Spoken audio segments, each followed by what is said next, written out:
ఓం శాంతి. ఈరోజు మురళీలో బాబా మీరు స్వదర్శన చక్రధారిగా అవ్వండి అన్నారు. మిమ్మల్ని మీరు యోగ్యంగా సుఖీగా తయారు చేసుకోవాలి. స్వచింతన చేస్తూ జ్ఞానాన్ని మంచి రీతిగా స్వయంలో ధారణ చేసి ఇతరుల యొక్క సేవ చేయాలి అన్నారు. ఇది 26 అక్టోబర్ మురళి. మధురమైన పిల్లలు, సర్వశక్తివంతుడైన బాబా మీకు శక్తినిచ్చేందుకు వచ్చారు. ఎంత స్మృతిలో ఉంటే అంత శక్తి లభిస్తూ ఉంటుంది. మధురమైన పిల్లలు, సర్వశక్తివంతుడైన బాబా మీకు శక్తినిచ్చేందుకు వచ్చారు. మీరెంతెంత స్మృతిలో ఉంటే అంతగా శక్తి లభిస్తూ ఉంటుంది. ప్రశ్న: ఈ డ్రామాలో అందరికన్నా మంచి పాత్ర పిల్లలైన మీదే. అది ఎలా? జవాబు: పిల్లలైన మీరే అనంతమైన తండ్రికి చెందిన వారిగా అవుతారు. భగవంతుడు టీచర్గా అయి మిమ్మల్ని చదివిస్తారు. కావున మీరు భాగ్యశాలిగా అయినట్లు కదా. విశ్వాధిపతి మీకు అతిథిగా అయి వచ్చారు. వారు మీ సహయోగంతో విశ్వ కళ్యాణాన్ని చేస్తారు. పిల్లలైన మీరు పిలిచారు మరియు తండ్రి వచ్చారు. ఇదే 2 చేతుల చప్పట్లు. ఇప్పుడు తండ్రి నుండి పిల్లలైన మీకు మొత్తం విశ్వమంతటి పైన రాజ్యం చేసే శక్తి లభిస్తుంది. మొత్తం విశ్వంలో అందరికన్నా మంచి పాత్ర మనదే అంటున్నారు బాబా. ఎందుకంటే మనమే భగవంతునికి చెందిన వారిగా అవుతాము. భగవంతుడు మనకే టీచర్ అయి చదివిస్తారు. కాబట్టి మనం చాలా భాగ్యశాలి. విశ్వాధిపతి స్వయంగా అతిథిగా మన దగ్గరికి వస్తారు. వారి సహయోగంతో విశ్వ కళ్యాణం మనం చేస్తాం. మనం పిలవగానే భగవంతుడు రావటం, ఇది కూడా చాలా గొప్ప అదృష్టమే కదా. ఒకవైపు మనం పిలిచాం, ఇంకోవైపు తండ్రి వచ్చారు.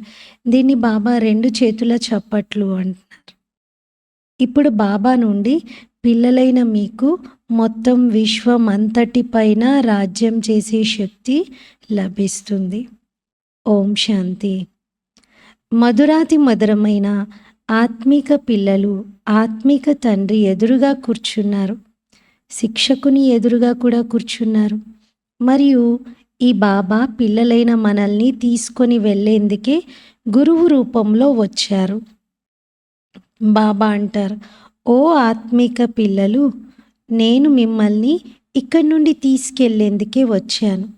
ఈ ప్రపంచం పాతదిగా అయిపోయింది మరియు ఈ ప్రపంచం అశుద్ధమైనదని కూడా మీకు తెలుసు. పిల్లలైన మీరు కూడా అశుద్ధంగా అయిపోయారు. మీ గురించి మీరే ఇలా అంటారు, పతిత పావన బాబా, మీరు వచ్చి పతితులైన మమ్మల్ని ఈ దుఃఖధామం నుండి సుఖధామంలోకి తీసుకెళ్ళండి అని. ఇప్పుడు మీరు ఇక్కడ కూర్చొని ఉంటారు. కావున మీ హృదయంలోకి ఇది రావాలి. బాబా కూడా అంటారు, నేను మీరు పిలిచినందుకు మీ ఆహ్వానంపై ఇక్కడికి వచ్చాను. మీరు రండి అని మీరు తప్పకుండా నన్ను పిలిచేవారు కదా. ఇది బాబా గుర్తు చేయిస్తూ ఉన్నారు. మేం పిలిచాము అని ఇప్పుడు మీకు గుర్తు వచ్చింది. డ్రామా అనుసారంగా కల్పపూర్వం వలె ఇప్పుడు బాబా వచ్చి ఉన్నారు. వాళ్ళు ప్లాన్లు తయారు చేస్తారు కదా. ఇది కూడా శివబాబా ప్లాన్. ఈ సమయంలో అందరికీ తమ తమ ప్లాన్లు ఉన్నాయి కదా. పంచవర్ష ప్రణాళికలను తయారు చేస్తారు. అందులో ఇది చేస్తాం ఇది చేస్తామని అంటారు. ఈ విషయాలు ఎలా కలుస్తున్నాయో చూడండి. ఇంతకుముందు ఈ ప్లాన్లు మొదలైనవి తయారు చేసేవారు కాదు. ఇప్పుడు ప్లాన్లు తయారు చేస్తూ ఉంటారు. మన బాబా ప్లాన్ ఇది అని పిల్లలైన మీకు తెలుసు.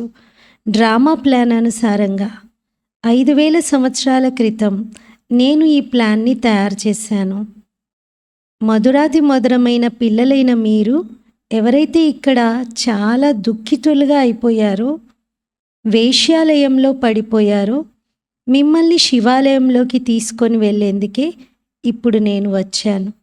ఆ శాంతిధామం నిరాకారి శివాలయము మరియు సుఖధామము సాకారి శివాలయము.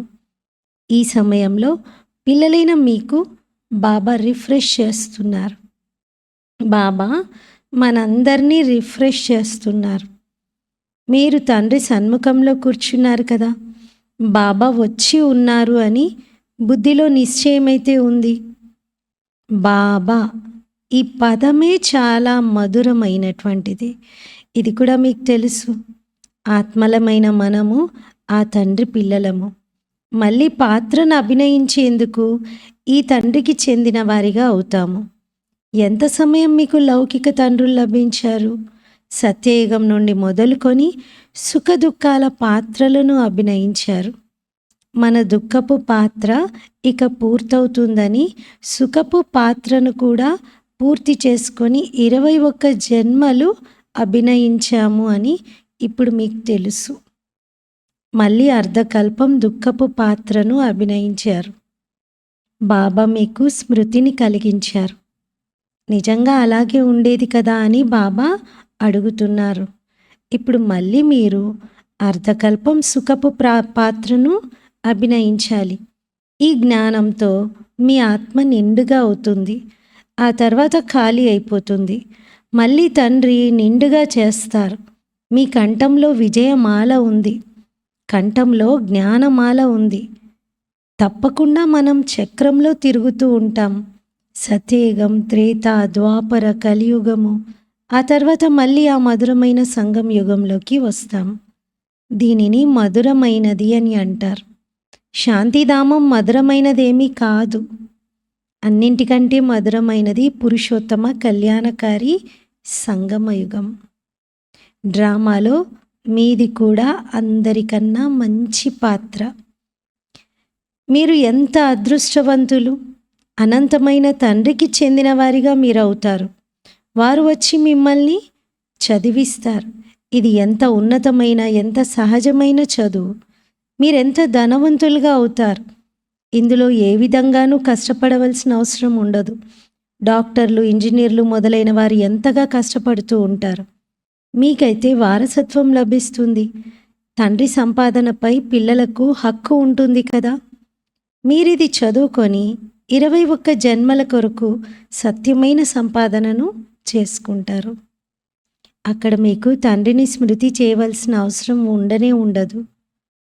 అసలు అక్కడ ఎలాంటి నష్టము వాటిల్లదు. ఇక్కడ దీనిని నిరంతరం జపము అని అంటారు. నిరంతర జపము అంటే అజపా జపం. ఇది బాబా వచ్చారు అనేది మీకు తెలుసు. నేను వచ్చాను అని తండ్రి కూడా అంటారు. 2 చేతులతోనే చప్పట్లు మ్రోగుతాయి కదా. బాబా అంటారు, నన్ను స్మృతి చేసినట్లయితే జన్మ జన్మాంతరాల పాపాలు భస్మమవుతాయి. పంచ వికారాల రూపీ రావణుడు మిమ్మల్ని పాపాత్ములుగా తయారు చేశాడు. మళ్ళీ పుణ్యాత్మలుగా కూడా అవ్వాలి. ఇది బుద్ధిలోకి రావాలి. మనం తండ్రి స్మృతితో పవిత్రంగా కూడా అవ్వాలి. ఇది బుద్ధిలోకి రావాలి. తండ్రి స్మృతితో పవిత్రంగా అయి తండ్రితో పాటు మేము ఇంటికి వెళ్తాము అని. ఈ చదువుతో పాటు మనకి శక్తి లభిస్తుంది. దేవి దేవతా ధర్మం విషయంలో రిలీజన్ ఈజ్ మైట్ అని అనడం జరుగుతుంది. బాబా అయితే సర్వశక్తివంతుడు. కావున బాబా నుండి మనకి విశ్వంలో శాంతిని స్థాపించేటువంటి శక్తి లభిస్తుంది. ఆ రాజ్యాధికారాన్ని మన నుండి ఎవ్వరూ దోచుకోలేరు. అంతటి శక్తి లభిస్తుంది. ఏ ఒక్కరూ కన్నెత్తి చూడలేరు. మన పైన దండెత్తేటువంటి సాహసం చేయలేరు. అసలు ఎవరూ ఉండరు ఇంకా అలా చేసేవారు కూడా. రాజుల చేతిలోకి ఎంతటి శక్తి వస్తుందో చూడండి. వారికి ఎంతగా భయపడతారు. ఒక్క రాజుకు ఎంతమంది ప్రజలు, సైన్యం మొదలైన వారు ఉంటారు. కానీ అది అల్పకాలికమైన శక్తి. ఇది 21 జన్మల శక్తి. మనకు సర్వశక్తివంతుడైన తండ్రి నుండి విశ్వంపై రాజ్యం చేసేటువంటి అధికారం లభిస్తుంది. ఇప్పుడు మీకు తెలుసు, ప్రేమ అయితే ఉంటుంది కదా. దేవతలు ప్రాక్టికల్గా ఇక్కడ లేకపోయినా సరే వారిపై ఎంతటి ప్రేమ ఉంటుంది. వారు సన్ముఖంగా ఉన్నప్పుడు ప్రజలకు వారిపై ఎంత ప్రేమ ఉంటుంది. ఇప్పుడే దేవతలపైన అంత ప్రేమ ఉంది అంటే ప్రాక్టికల్గా వారు చైతన్యంగా ఉన్నప్పుడు వారి ప్రజలకు వారంటే ఎంత ప్రేమ ఉండి ఉంటుంది. స్మృతి యాత్రతో ఈ మొత్తం శక్తినంతటినీ మీరు తీసుకుంటారు. ఈ విషయాలను మర్చిపోకండి. స్మృతి చేస్తూ చేస్తూ మీరు చాలా శక్తివంతులుగా అయిపోతారు. సర్వశక్తివంతుడు అని ఇంకెవ్వరిని అనడం జరగదు. అందరికీ శక్తి లభిస్తుంది. ఈ సమయంలో ఎవరిలోనూ శక్తి లేదు. అందరూ తమో ప్రధానంగా ఉన్నారు. మళ్ళీ ఆత్మలందరికీ ఒక్కరి నుండే శక్తి లభిస్తుంది. మళ్ళీ తమ రాజధానిలోకి వచ్చి తమ తమ పాత్రను అభినయిస్తారు. తమ లెక్కాచారాలను తీర్చుకొని మళ్ళీ అదే విధంగా నంబర్ వారీగా శక్తివంతులుగా అవుతారు. ఈ దేవతల్లో నంబర్ 1 శక్తి ఉంటుంది. ఈ లక్ష్మీనారాయణులు తప్పకుండా మొత్తం విశ్వానికి యజమానులుగా ఉండేవారు కదా. మీ బుద్ధిలో మొత్తం సృష్టి చక్రం అంతా ఉంది. ఏ విధంగా మీ ఆత్మలో ఈ జ్ఞానం ఉందో అలాగే బాబా ఆత్మలో కూడా మొత్తం జ్ఞానం అంతా ఉంది. ఇప్పుడు మీకు వారు జ్ఞానాన్ని ఇస్తున్నారు. డ్రామాలో పాత్ర నిండి ఉంది. అది రిపీట్ అవుతూ ఉంటుంది. మళ్ళీ ఆ పాత్ర 5000 సంవత్సరాల తర్వాత రిపీట్ అవుతుంది. ఇది కూడా పిల్లలైన మీకు తెలుసు. మీరు సత్యయుగంలో రాజ్యం చేసేటప్పుడు తండ్రి రిటైర్డ్ లైఫ్లో ఉంటారు. మళ్ళీ స్టేజ్ మీదకి ఎప్పుడు వస్తారు? ఎప్పుడైతే మీరు దుఃఖితులుగా అవుతారో అప్పుడు. వారిలో మొత్తం రికార్డ్ అంతా కూడా నిండి ఉంది. ఆత్మ ఎంత చిన్ననిది, అందులో ఎంత వివేకం ఉంటుంది. తండ్రి వచ్చి ఎంతటి వివేకాన్ని ఇస్తారు. మళ్ళీ అక్కడ సత్యయుగంలో ఈ విషయాలన్నింటినీ మర్చిపోతారు. సత్యయుగంలో మీకు ఈ జ్ఞానమే ఉండదు. అక్కడ మీరు సుఖాన్ని అనుభవిస్తూ ఉంటారు. ఇది కూడా ఇప్పుడే మీరు అర్థం చేసుకుంటున్నారు. సత్యయుగంలో మనమే దేవతలుగా ఈ సుఖాన్ని అనుభవిస్తాం. ఇప్పుడు మనమే బ్రాహ్మణులుగా ఉన్నాం. మళ్ళీ మనమే దేవతలుగా అవుతున్నాం. ఈ జ్ఞానాన్ని బుద్ధిలో బాగా ధారణ చేయాలి. ఎవరికైనా అర్థం చేయించడంలో సంతోషం కలుగుతుంది కదా. మీరు ప్రాణదానాన్ని ఇస్తారు. కాలుడు వచ్చి అందరినీ మళ్ళీ తిరిగి తీసుకొని వెళ్ళిపోతాడు అంటారు కదా. వాస్తవానికి కాలుడు అంటూ ఎవ్వరూ ఉండరు. ఇదంతా తయారు చేయబడిన డ్రామా. ఆత్మ అంటుంది, నేనొక శరీరాన్ని వదిలి వెళ్ళిపోతాను, మళ్ళీ ఇంకొకటి తీసుకుంటాను, నన్ను మృత్యు కబలించదు. ఆత్మకు ఆ ఫీలింగ్ కలుగుతుంది. ఆత్మ గర్భంలో ఉన్నప్పుడు సాక్షాత్కారాలు కలిగి దుఃఖాన్ని అనుభవిస్తుంది. లోపల శిక్షలు అనుభవిస్తుంది. అందుకే దానిని గర్భ జైలు అని అంటారు. ఈ డ్రామా ఎంత అద్భుతంగా తయారు చేయబడి ఉంది. గర్భ జైల్లో శిక్షలు పొందుతూ తమ సాక్షాత్కారాన్ని పొందుతూ ఉంటారు. శిక్షలు ఎందుకు లభించాయి? ఈ తప్పుడు పనులు చేశారని వీరికి దుఃఖాన్ని ఇచ్చారు అని సాక్షాత్కారాలైతే చేయిస్తారు కదా. అక్కడ అన్ని సాక్షాత్కారాలు అవుతాయి. అయినా కానీ బయటకు వచ్చి పాపాత్ములుగానే అయిపోతారు. అన్ని పాపాలు ఎలా భస్మం అయిపోతాయి? ఈ స్మృతి యాత్ర ద్వారా మరియు స్వదర్శన చక్రాన్ని తిప్పడం ద్వారా మీ పాపాలు భస్మం అవుతాయని పిల్లలకు అర్థం చేయించారు. బాబా అంటారు కూడా, మధురాతి మధురమైన స్వదర్శన చక్రధారి పిల్లలు, మీరు 84 జన్మల ఈ స్వదర్శన చక్రాన్ని తిప్పినట్లయితే మీ జన్మజన్మాంతరాల పాపాలు అంతమైపోతాయి. చక్రాన్ని కూడా స్మృతి చేయాలి. అలాగే ఈ జ్ఞానాన్ని ఎవరిచ్చారో వారిని కూడా స్మృతి చేయాలి. బాబా మనల్ని స్వదర్శన చక్రధారులుగా తయారు చేస్తున్నారు. అలా తయారు చేస్తారు, కానీ ప్రతిరోజు కొత్త కొత్త వారు వస్తారు. కావున వారందరినీ కూడా రిఫ్రెష్ చేయవలసి ఉంటుంది. మీకు మొత్తం జ్ఞానం అంతా లభించింది. మనం ఇక్కడకు పాత్రను అభినయించేందుకు వచ్చామని ఇప్పుడు మీకు తెలుసు. 84 జన్మల చక్రంలో తిరిగారు, మళ్ళీ తిరిగి వెళ్ళాలి. ఇలా చక్రాన్ని తిప్పుతూ ఉంటారా? పిల్లలు చాలా మర్చిపోతూ ఉంటారని తండ్రికి తెలుసు. చక్రాన్ని తిప్పడంలో ఎటువంటి కష్టమూ లేదు. తీరిక అయితే ఎంతో ఉంటుంది. చివరి సమయంలో మీకు ఈ స్వదర్శన చక్రధారి అవస్థ ఉంటుంది. మీరు ఈ విధంగా తయారవ్వాలి. సన్యాసులైతే ఈ శిక్షణను ఇవ్వలేరు. స్వదర్శన చక్రం గురించి స్వయం ఆ గురువులకు కూడా తెలియదు. వారు కేవలం గంగా నది వద్దకు వెళ్ళండి అని అంటారు. ఎంతమంది స్నానాలు చేస్తారు?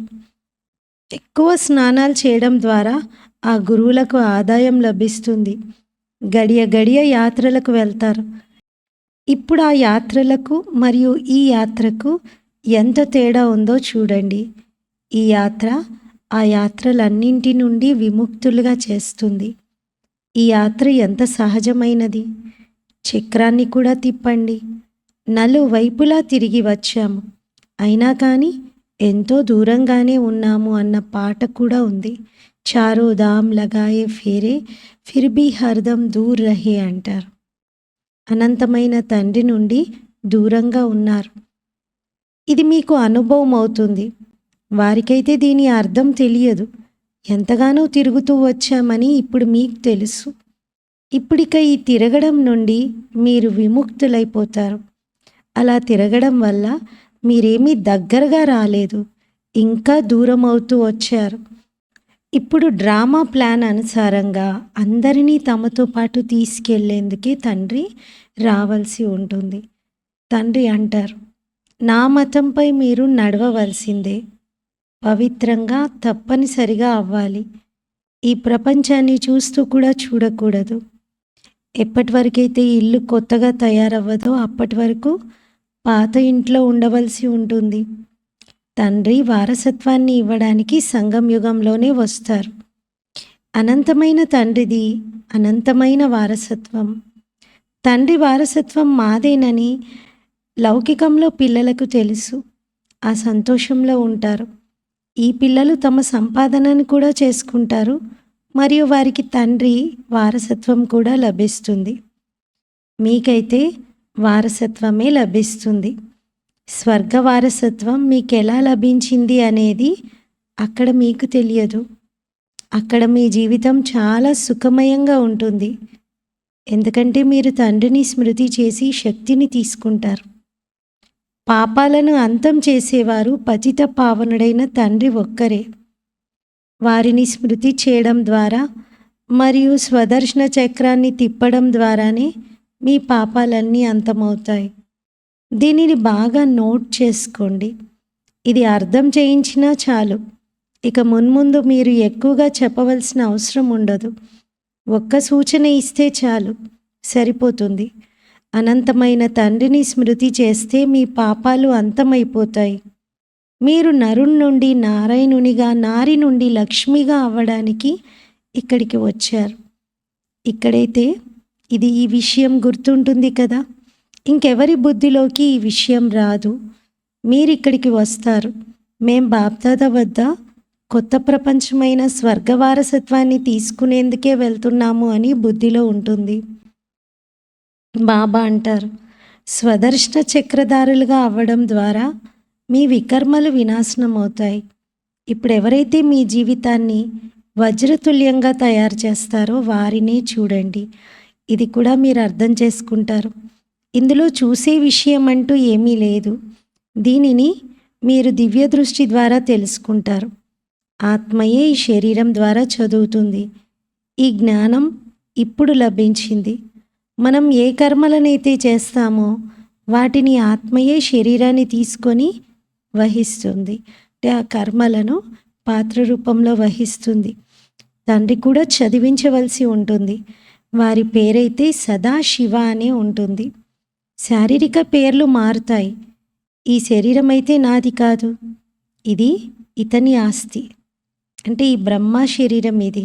శరీరము ఆత్మకు ఆస్తి. దాని ద్వారా పాత్రను అభినయిస్తుంది.